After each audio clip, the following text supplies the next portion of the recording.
Ça devient un peu la cata pour Bourg. La cata, non, je crois pas qu'on peut dire cata. Oui, c'est une défaite à la maison, encore une fois. Par contre, je pense que la prestation des joueurs a quand même été à la hauteur aujourd'hui.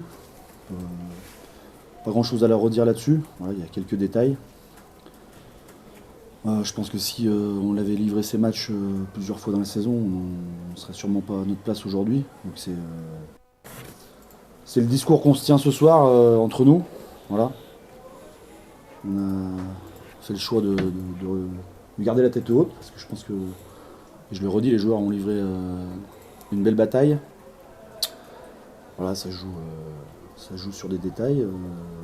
On est encore loin de la fin du championnat. Il reste une moitié à faire. Donc avec un état d'esprit affiché comme ce soir, je pense qu'on peut quand même avoir quelques ambitions, non, mais en tout cas se rassurer, quelques certitudes, et se rassurer là-dessus.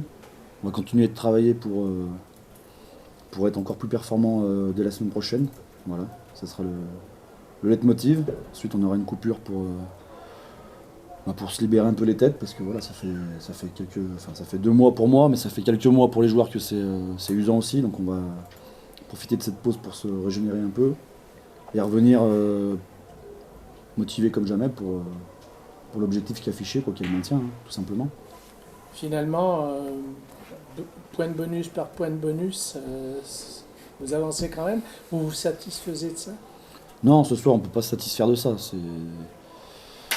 On est sur une défaite, donc on ne peut pas se satisfaire d'un point. Alors, c'est sûr que c'est mieux que zéro.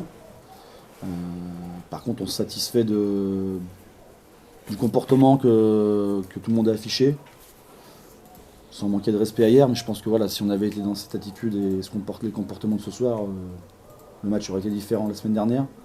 Ce soir, on avait voilà, un gros défi par rapport à Bourgoin, mais je pense que ils étaient venus pour nous faire mal devant. Je pense qu'ils ont loupé le coche là-dessus, hein. Donc ils repartent avec la victoire. Bravo à eux. Mais il y aura un match retour. Voilà. C'est cet entame de deuxième mi-temps qui l'essai de pénalité que vous prenez tout de suite, qui, tu penses, c'est notamment l'un des premiers tournants. Ouais, il y a non. En fait, bien sûr que cet essai, il est un peu dur, mais non, je pense pas que ça soit le tournant. On est à 3-0 à la mi-temps. Voilà, on aurait pu avoir un peu plus de points. On a des séquences sur la première mi-temps où encore une fois on est en position de scorer, on ne le fait pas. Donc voilà, si on avait eu un peu plus de marge de manœuvre à la mi-temps sur le score, je pense que voilà, le match aurait été différent. Maintenant, on va pas se cacher derrière ça non plus. Voilà, on a une dernière pénalité qui nous permet d'avoir le bonus. Peut-être que si on la prend avant, ça peut être différent aussi, mais voilà, les choix sont faits. On part du principe aussi qu'on va arrêter de regarder derrière. Le match est fait, il y a 13-6.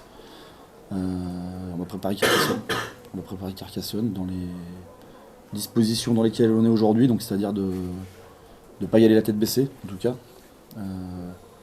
De faire vite le retour de ce match demain matin et puis de basculer rapidement sur le prochain match. Richard, je comprends ton idée de